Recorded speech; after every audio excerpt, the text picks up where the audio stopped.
Pianpian, welcome aboard to the show. So happy to have you today. Thank you for having me, Ari. So you finished your degree, keep me honest here, at Yale, an MA, and then you went down the path of kind of the traditional corporate America. I think you worked for GoDaddy, a few other places, and then you made the decision to go and become an entrepreneur. What was going through your mind as you made that decision? What pushed you to do that? I'm originally from China, grew up in the village there. And I grew up in a family where my dad tried to be on entrepreneur, failed a few times. And my kind of ancestors had businesses. So I think there's something in kind of there that I was always thinking about it. I was fascinated by the tech industry because I thought without internet, I wouldn't be able to apply to schools in the US from a village in China. So I became a product manager first, and I was on a visa. So led product team for a few years at big companies, and then I was thinking about starting a company at some point. And in the meantime, when I was a new product manager, I found it very challenging to connect well with my American colleagues and managers. I always wish there's something that can stop me from saying the wrong things and guide me on like what are the right thing to say when I was talking to my colleagues. So was thinking about that for a few years, and I started talking to my colleagues and friends about an idea of something So that can, before this is a very personal journey for you. yeah. Tell me more about these challenges in communicating with your colleagues. What did that look like? How was that frustrating? Well, it was very painful. At the time, I didn't. I mean, probably like a lot of people, you got thrown into a job. There was no training. You just kind of learn as you go, and oftentimes you swim or you sink. Yes. And I would kind of enter into arguments for hours that I would later regret. Hmm. It caused me a lot of trouble, and I thought I personally lacked emotional intelligence. That's why I started reading a lot of books about it and learn about it. Yeah, so I guess like that kind of pain there, it was just long lasting. Emotional intelligence, I would agree, is part of the complex environment, but there's also some really interesting differences in culture. Knowing what is the right thing to say, and also kind of being able to control yourself to Hmm. say the right thing. So they're different, and then understand how the other person is feeling. What was your kind of personal, most painful moment where you kind of figured like, okay, this doesn't work. I need to figure out something better. I don't say that kind of things anymore. When I was a new product manager, and I don't know what was kind of why I was doing that, but I think I had an argument with my one of my counterparts, and I was a product manager, and my counterpart was an engineering manager, and we had a disagreement on how we approach building the product. I don't even remember what was the specific was, but I clearly remember I said something like, I have 3 masters in sociology on this, and I know, like, what's the right thing to do, and I was like, "Okay." Thinking back, like, why would I say that kind of things? Mhm. Um, and yeah, so it's like kind of I guess now I have this self-awareness, but at the time I didn't. First of all, thank you for being humble and sharing Mhm, your story. It's not easy to do that, especially not online in front of an audience. But I mhm, think I myself definitely resonate. I've said stupid things. I still say stupid things all the time. Just ask my mhm. wife; she'll testify to that. Yeah. But we all do this at work as well. So I appreciate you sharing your story. Mm. What did you so from kind of this low point, what are the lessons that you learned? What are the techniques that you built? And how did you even approach learning these new skills? Yeah. So I started kind of reading a lot about emotional intelligence, and Mm, I went to Yale, and one of the Yale former presidents was a top psychologist in the world. He actually invented the term emotional intelligence. So I read a lot about that, and then at some point when decided to do a company, I reached out to him, and then he introduced me to some of his colleagues, and I started partnering with some of his colleagues to actually host workshops on how to develop mm, emotional intelligence. So I also learned a lot from those experts, and we started doing things like doing deep breathing and kind of paying attention to your own feelings and try to kind of ask open-ended questions to understand the other person's feeling better. Kind of different techniques on being grateful, kind of doing grateful journaling, and kind of talk I, on purpose. Yeah, all those you're things. saying so many important things. Mm, I want to stop you so we can kind of touch on them one on one. So you talked yeah. about paying attention to your own feelings. You talked about Mm, gratitude or being grateful. You talked about journaling. Let's talk about those three. So why is it important when you're kind of interacting with other people to pay attention to your own feelings? Like, okay, you have mm. feelings, but what does that got to do with anything? So there are four parts of emotional intelligence. I mean, there are different school of camps, but uh, the one that the expert that I work with, there are four pieces. One is sensing and detecting emotions. Second piece is understanding emotions, and then the third piece is managing your own emotions, managing your behaviors to kind of adjust your emotions, and then the fourth piece is managing and changing your behavior to try to change other people's emotions. So there's always like a interaction between you and other people. Is not just a one kind of one size thing. Now, I mean, it's even if you when you're not interacting with other people, it's still very important to understand your own emotions. Otherwise, like you can't.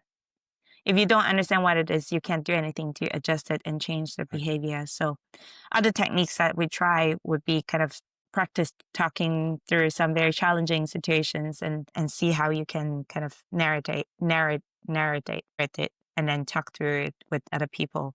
So kind of practicing handling both negative and positive triggers. That's so important. I think the key thing that a lot of people sometimes miss is that our emotions impact how we perform in Mhm. communication. They also impact how we perceive or how we interpret what other people say. So we kind of think, oh, what does emotions got to do with it? But you're right. It affects our communication. It affects our communication. Mhm. And if we don't pay attention to our emotions and manage them, then, we're not going to get any better. You talked about being grateful. What's being grateful got to do with it? Why is that important? It's one of the techniques for kind of, it's part of the mindfulness practice is to a way to handle stressful situations. I mean, even if you practice a lot, like when we get into stressful situations, like Yes. we're still nervous. I think I'm a little bit of kind of nervous because I'm in a recording, but if so, being grateful is one of the techniques to kind of mindfulness practice for you to develop the muscle to manage your own emotions. So it's not going to be immediate, but it's a gradual thing. Yeah. I'll tell you a very short story about being grateful from that I experienced, and I'll do it very shortly. My son was being bullied at school, Oh, and that's I fine. told him, give your bully a compliment every day. Oh my. Now, this broke my son because the idea of giving his bully a compliment was, he started crying when I told him Uh-huh. this.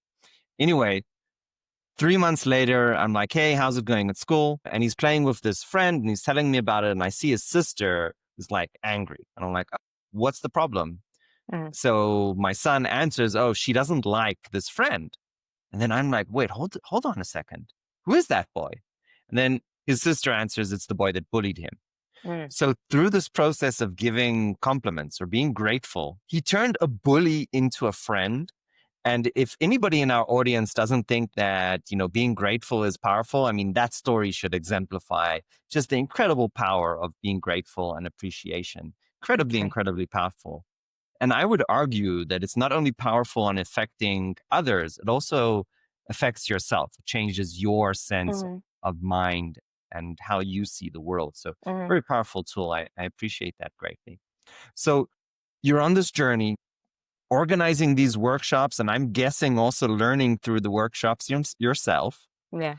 And at some stage, you're like, okay, how do I do this at scale? How do I bring this to a larger audience? What were you thinking when you were about to No, start the company? actually, my original idea was actually building the AI that can listen to me. At the time, there was not much remote work, so to listen to me in any conversation, mostly in person, because at the time Mm, most of the work things are in person, and then tell me like, "Hey, you're getting upset. Take a deep breath, and you should mm, say this instead." But I mean, AI was not as readily available like years ago, and people were like, right. "You're crazy. You're talking about you need to raise millions and millions of dollars and hire like 12 machine AI engineers to build this kind of thing.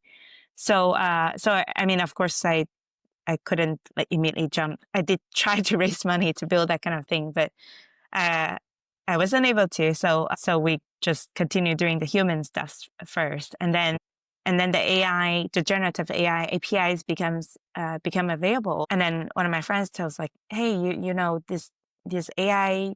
There's some AI tools coming out. Maybe you should try using in your product. And so we started kind of just using the OpenAI API to build a chatbot. Now, still, it's not what I built, and I always thought it was difficult to build what I wanted to build because, like, Mm, well, the AI can listen in real time. Yeah, how do we make it work? And it was not there enough to build it. And then I joined a investment firm as an entrepreneur in residence, and they didn't give me money, but they kind of do some like mentorship sessions, and they kept asking me, "What is the 10 next thing you're gonna build? What is that?" And I kept things mm, like, okay, I know it's difficult, but let's just give it a try. So I talked to my team, hey, I want to try building this thing. Not sure if it's gonna work, but let's try building it. And we make it working. And even like I was at the Dreamforce uh, conference last week, and even people mm, who know about these tools, when I tell them, hey, our AI can listen in conversations and calls live, and then give you like could be in sales or customer success or any conversations yeah. live. Right now, starting with virtual conversations like this, give suggestions on what are the right thing to say, and they're like, uh, real time. I was like, yeah, real time. I was like, wow, never heard of anything like this. So it's a new concept, and yeah, I'm glad that we make it working. Now there's a lot more work to do. No, absolutely. I mean, it's funny. There's a very famous saying that the future is here. Mm, It's just not evenly distributed, right? So if you're on the cutting edge of technology like yourself, you're aware of, what Anthropic and OpenAI have brought to the market.